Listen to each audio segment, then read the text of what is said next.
Hello Tubesters, it's Gav. Welcome to another one of my videos. Today, as the title hopefully say, it's a reveal of the Airfix 1 in 72 Mig17 Fresco.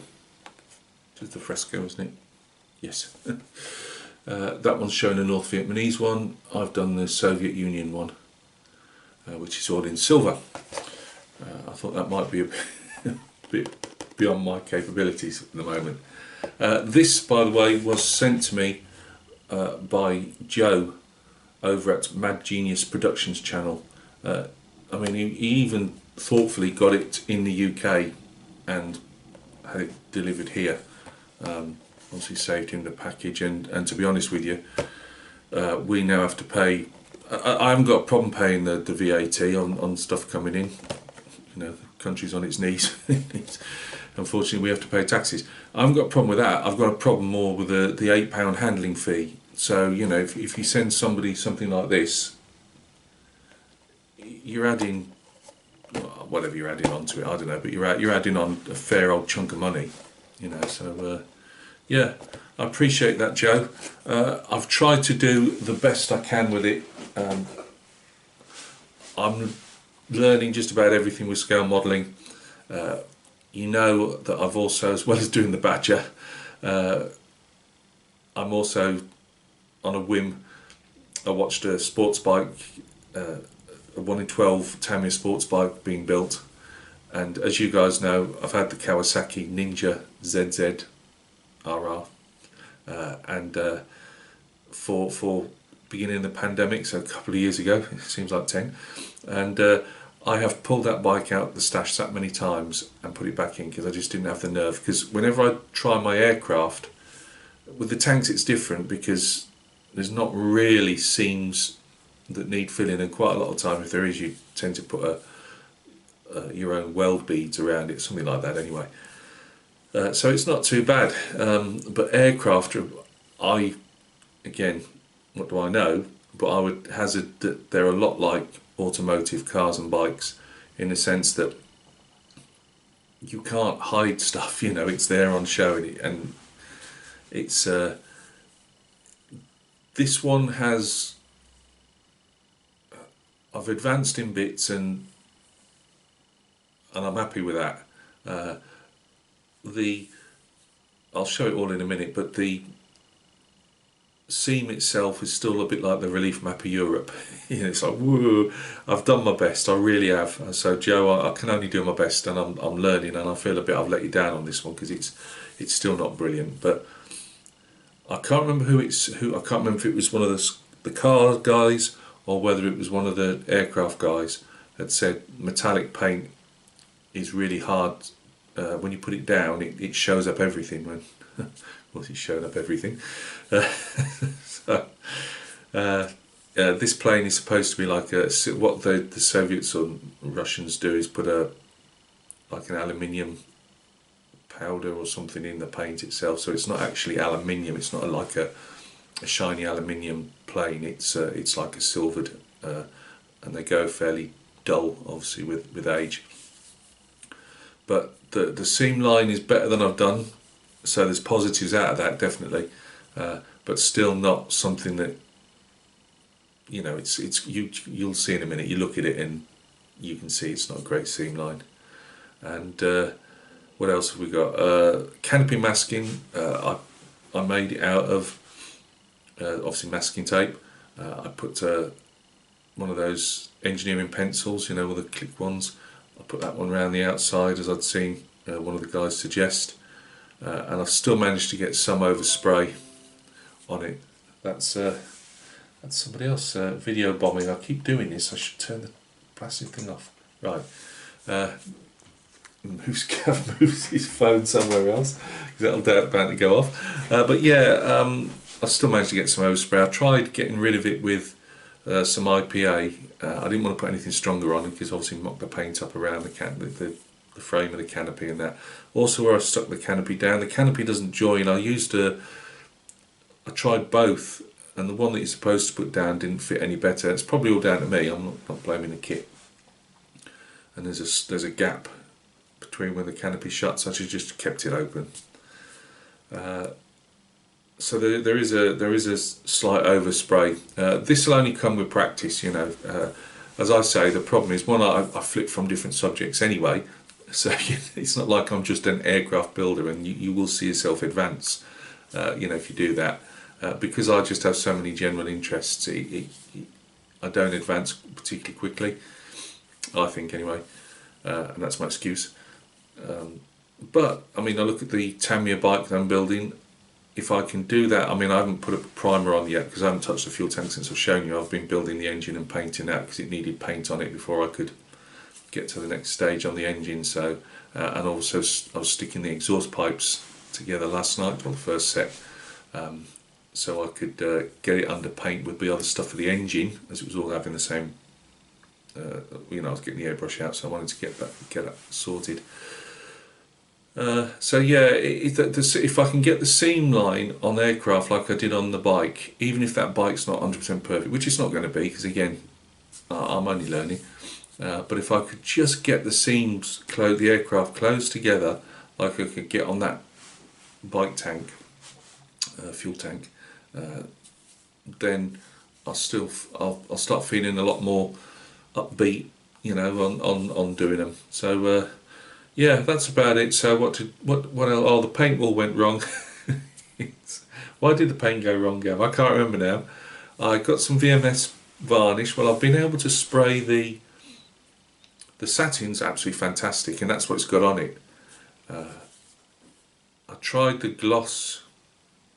Did I try the gloss? I can't remember now, or if I put the satin back through it. But I had that was quite spottery for some reason, and yet the satin went through fine. Doesn't help I haven't got any of the. It says, you know, you don't need to thin it, but if you do use our products, well, you know, you've got so many. I can't keep buying 1,000 brands of thinner, you know. And I thought, well, you know, I'll just try different stuff. So whether that mocked it up, I don't know, but I ended up having it spurting out with little driplets and that, and it's left a line on one of the wings, and yeah, it's a shame, because you know, Joe got me the kit, and I would have liked to have done better at it, but it's not for the want of trying. So take a breath, Gav. You guys, wake up, and let's go down to the bench and take a look. Right, guys, here's my rendition of the Airfix 1:72 Mig17 Fresco. It's the Soviet one. Yes, it comes with a little barrel. I haven't bothered painting it because I didn't think I'd need it. I couldn't have put any more nose weight in this aircraft. And look, let's just gently before my undercarriage collapses. I've got a well and true tail sitter, just to add insult to injury. Oh well, you know, what can you do? I can't remember what it said in weight that you needed, because it tells you, and I brought my scales up from downstairs, you know, the digital food scales or whatever, and the battery had gone. So I thought, so I keep a lot of the metal figures. I don't mean I keep the filings, but if there's any big chunky bits, I actually keep those. Not so much for aircraft nose weight, but believe it or not, it makes good scrap material for dioramas, and it's just the shapes you go for anyway. Anyway, I've got you know, a bag with bits of scrap metal in, and I've filled the where they told you to fill. I've filled that with metal, and it feels really heavy actually. I doubt that this undercarriage will last beyond more than a month, but yeah, it wasn't enough. So let's go. Things that I've done better at. The VMS satin varnish, I think, really works well on the decals. I mean, they're super. There's no reflection on them at all. You know, there's no silvering, and I think they've come up really well with that varnish. The spraying, there's nowhere near the prep work was not good enough to spray that paint on, which was a lacquer. It was the Gunze silver one I used on the Japanese float plane anyway. I don't hold too hard and fast to a colour if I haven't got it. It just depends. It depends how you're gonna. In my opinion, it's a bit like painting figures. You put a colour down, and it might not necessarily be the colour that you think you want, but by the time you've changed it with other colours on top, and in this case I used an oil wash. I put what I thought I'd put a darker sepia tone in the panel lines. Now I didn't want to put black because I thought on this silver it's just going to look too much, you know. So I just put a darker sepia and then a very slightly lighter sepia, and I wiped it off with cotton buds in the airflow direction. And I don't know, it's given it a nice patina across it, and especially in the areas where you'd think grime would build up, and I'm really happy with that. But the panel lines probably could have done with a darker one, really, I suppose. As you can see, where I stuck you can see the gap in the canopy. Both canopies I couldn't get to close any better than that. I use that crystal clear, and I just seem to have made a right bodge of it again. I can never seem to stick canopies down where I don't end up with a messy attachment point. Let's lift her up now. You can see the overspray. Can we get a bit closer? You can see the overspray. I really thought I'd done a decent job. Obviously I don't mask a lot of canopies, but I thought I'd done a decent job, but I've still got that, which is a shame. The decals, as I say, went down really nicely. They are ultra tiny. Some of them, like in these different inspection ports here, that's actually a decal rather than any type of panel liner in there. I mean, obviously you can hardly see them, and I don't believe they actually say anything in that type of scale. You can see the seam line.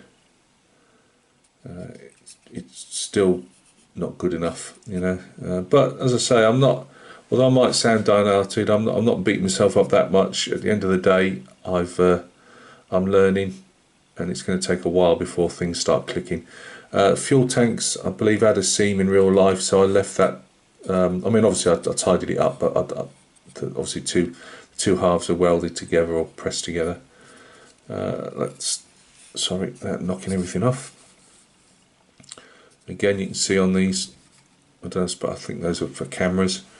You can see the actual overspray again. I did have a problem with those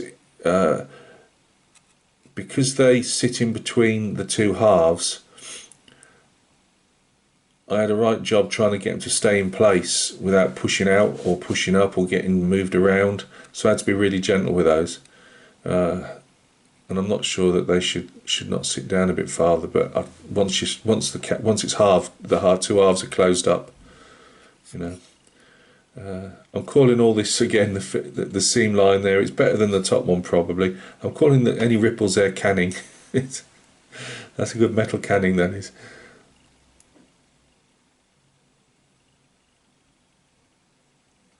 I don't even know if I got the flat properly on the you're not supposed to be able to get them wrong, but I think I did. Where you get the flat spot on the wheel there, see? I think it's wrong. Let's put it that way. This isn't obviously a decal. I had to spray that, and I was a bit, you know, oh, here we go, I'm going to have overspray, underspray, whatever you want to call it.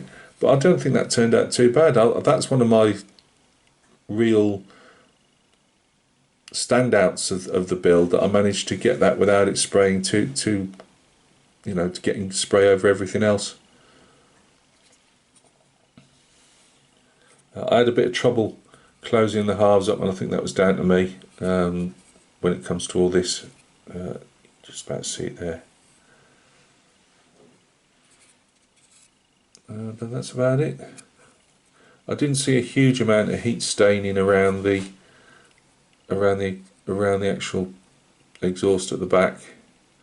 I just kept it to the sepia. I didn't see a lot of that bluish or purpleness. Probably isn't some, you know what it's like. You say that something's not there, and then somebody will stick your photograph up and say, well, look at this. So yeah, that's our Fresco, which will be going in my cabinet. Yes, I have been zooming it around the room with Archie, my pup, just looking quizzically at me, but they're used to it by now. So again, Joe, I'm sorry I couldn't make it any better than I have. It's not been for the one to try in, believe me, but each one is a step forward.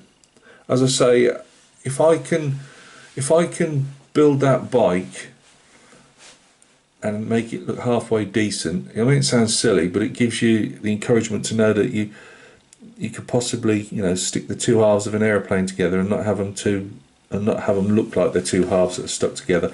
I know, there's plenty of kits out there that the halves actually don't want to marry up, and you have to put bits of plastic card in and filler and all the rest of it. But yeah, I would like to do smooth looking aircraft. Lesson learned on the bodywork again. It really is tatty. But as the saying goes, it is what it is. It's done. You move on to the next one and try and remember where you went wrong, which isn't always with my head problems. Remembering isn't always an option, but we'll give it a go. So I'll leave a link to Joe's channel in the description. Please go and check his channel out, Mad Genius Productions. He's a stalwart of what happens in our little dusty world of YouTube. He's always backing people. He's always making vids. And they're like me, they range. Obviously he doesn't do the wargaming figures, but he'll paint 1 in 35 scale figures for his different vehicles, and that he'll do loads of automotive and aircraft, so as well as a few bits of armor and that. So there's always something there. He always does these great intros. He's always got a decent sense of humor, and he's just an all-round decent bloke. So thank you very much for stopping by and taking a look. This afternoon I'll be getting on to painting one of the 28mm 30-year war figures, which will hopefully round off the commission that I've been doing for Mez's Minis. So that will hopefully be a video coming up. If I can get it done today, it'll be up over the weekend, and if not, it'll be early next week. But that's that. There'll be an update on the bike. I keep threatening the Badger. The Badger should have a video coming up in the next few days. Only a short one. I tend to ramble on some of the others like this, as we all know. But yeah, the bike, I'm probably have the engine. I've had to spray all the bits separately. But I'll probably be having the engine up to have a look at and finish off looking at the seam line on the bike, and hopefully seam line on one of the exhausts that I've done. So yeah, look after yourselves, and we'll see each other very soon on another video.